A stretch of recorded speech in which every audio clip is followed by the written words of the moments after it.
बड़ी खबर इस वक्त अपने दर्शकों को दे दें। आपको बता दें, लगातार शुरुआती पूछताछ की जा रही है, चारों से पूछताछ की जा रही है। चारों आरोपी एक दूसरे को जानने वाले हैं। सूत्र ने ये बड़ी जानकारी दी है।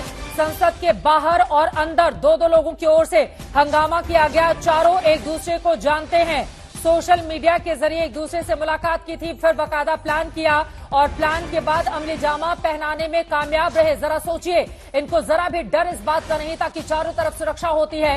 अपनी जान की परवाह नहीं करते हुए ये चले गए वहां पर।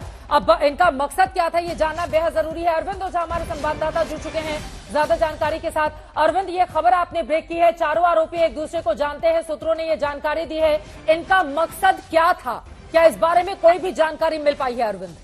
नहीं, देखिए, जो मकसद था कहीं न कहीं उसमें कामयाब भी हुए हैं और मकसद एक ही था जो सूत्रों के हवाले हमें जानकारी मिली है, हंगामा करना और और कहीं न कहीं अपनी तरफ ध्यान आकर्षित करना, और उसमें लगभग कामयाब भी हुए हैं। देखिए, जो सूत्रों के हवाले जानकारी मिली है कि चाहे दो बाहर हंगामा किया था, जिसमें एक महिला है नीलम जो हरियाणा के हिसार के रहने वाली है, जबकि दूसरा अमोल वो महाराष्ट्र का रहने वाला है।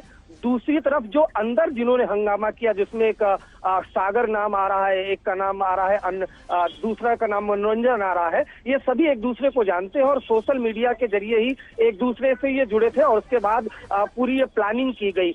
लेकिन बड़ा सवाल यही है, देखिए चित्रा, आज 13 दिसंबर है। 13 दिसंबर 2001 को संसद भवन पर हमला हुआ था। वैसे ही सुरक्षा होती है, लेकिन पहले से इस बार इनपुट था, एक स्पेसिफिक इनपुट था खुफिया एजेंसियों के पास भी और दिल्ली पुलिस के पास भी कि संसद भवन के आसपास कुछ हो सकता है, कोई हंगामा कर सकता है। उसके बावजूद भी बाकायदा सांसद के जरिए सांसद का पास लेकर ये अंदर दाखिल हुए और वहां पर हंगामा किया। तो इस वजह से हम कह रहे हैं कि ये सुरक्षा में बड़ी लापरवाही, संसद की सुरक्षा में बड़ा चूक का मामला है। फिलहाल अगर बात की जाए कि बाहर जिन लोगों ने हंगामा किया था उनको संसद भवन, संसद मार्ग पुलिस स्टेशन में रखा गया है और उनसे स्पेशल सेल के डीसीपी रैंक के अफसरों के अलावा आईबी की टीमें लगातार पूछताछ कर रही हैं और अंदर जिनको हिरासत में लिया गया था उनको फिलहाल अंदर ही रखा गया है, उनसे अलग से पूछताछ की जा रही है। लेकिन जो शुरुआती जानकारी मिली है उसके मुताबिक चाहे अंदर और बाहर दोनों हंगामा करने वाले जो टीम थी, दो लोग की टीम थी, सभी एक दूसरे को जानते हैं और सोशल मीडिया के जरिए एक दूसरे के संपर्क में आए थे। अरविंद, अगर इन लोगों का हीरोगिरी करना मकसद था, लाइमलाइट लेना मकसद था और इस तरह की अव्यवस्था फैलाकर ये सुर्खियां बटोरना चाहते थे, तो अब जरा ये बताइए, अगर दोषी पाए जाने पर इनको सजा होगी तो फिर, क्योंकि नजीर बनाना बहुत जरूरी है, आप संसद की सुरक्षा के साथ खिलवाड़ नहीं कर सकते, आप सांसदों की सुरक्षा के साथ खिलवाड़ नहीं कर सकते। एक एक मिनट की बहुत कीमत होती है, करोड़ों रुपए वहां पर खर्च किए जाते हैं। आप संसद में पहुंचते हैं देश के नीति नियंता वहां पर आप देश के कामकाज करने के लिए, और वहां पर पहुंचकर ये लोग बाकायदा स्मोक पाउडर से धुआं फैलाने में कामयाब हो जाते हैं।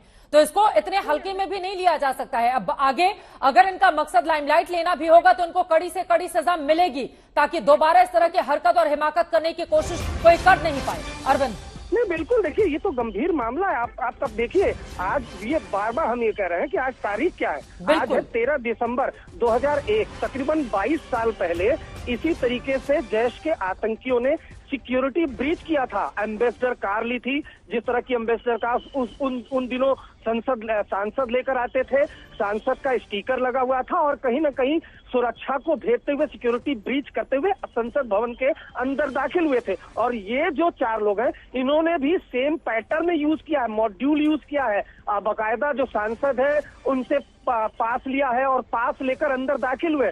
देखिए, जो भी हंगामा करने वाले होते हैं वो किसी तरीके से कोई ना कोई मॉड्यूल तो अपनाते ही है, लेकिन मकसद क्या था? मकसद तो सिक्योरिटी ब्रीच की है। तो जाहिर सी बात है, इस वजह से स्पेशल सेल की टीम, जो एंटी टेरर यूनिट है दिल्ली पुलिस की, वो अंदर मौजूद है। लगातार जो बाहर जो नीलम और अमोल उनको हिरासत में लिया था उनसे पूछताछ कर रही है, जबकि अंदर अलग अलग एजेंसियां पूछताछ कर रही है। तो जाहिर सी बात है, मामला बेहद गंभीर है। लेकिन गंभीरता यहाँ ये भी है, गंभीरता सिक्योरिटी ब्रीच का भी है। जो संसद भवन की सुरक्षा में तैनात लोग हैं उन पर भी सवाल खड़े होते हैं, क्योंकि स्पेसिफिक इनपुट आज को लेकर था, वैसे ही 13 दिसंबर को लेकर इनपुट रहता है। ऊपर से संसद भवन चलता है तो पार्लियामेंट के आसपास बाहर 144 धारा इम्पोज्ड होती है। और लेकिन जैसा कि मैंने बताया, कुछ दिन पहले एजेंसियों के पास कुछ ऐसा आया था जिसके बारे में आज तक को भी जानकारी थी, उसको लेकर एजेंसियों के पास स्पेसिफिक अलर्ट था कि संसद भवन के आसपास हंगामे जैसी स्थिति हो सकती है,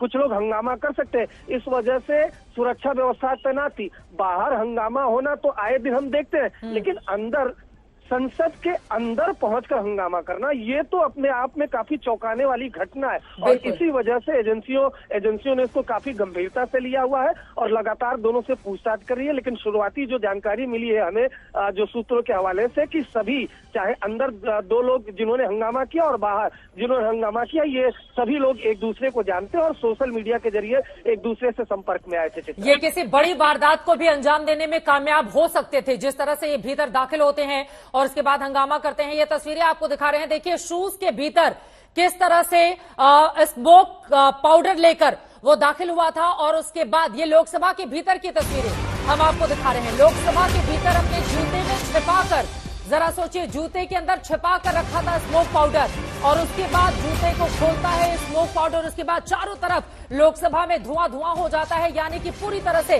कामयाब होता है सागर नाम का शख्स। जूते के अंदर छिपा कर रखा था स्मोक पाउडर, जिसकी तस्वीरें हम आपको दिखा रहे हैं। जरा सोचिए, अगर इसमें बॉम्ब होता, कोई दूसरी चीज होती, कोई हथियार होता, क्योंकि अंदर वो स्मोक पाउडर लेकर कैसे दाखिल हुआ, सुरक्षा में चूक का ये बहुत बड़ा मामला है।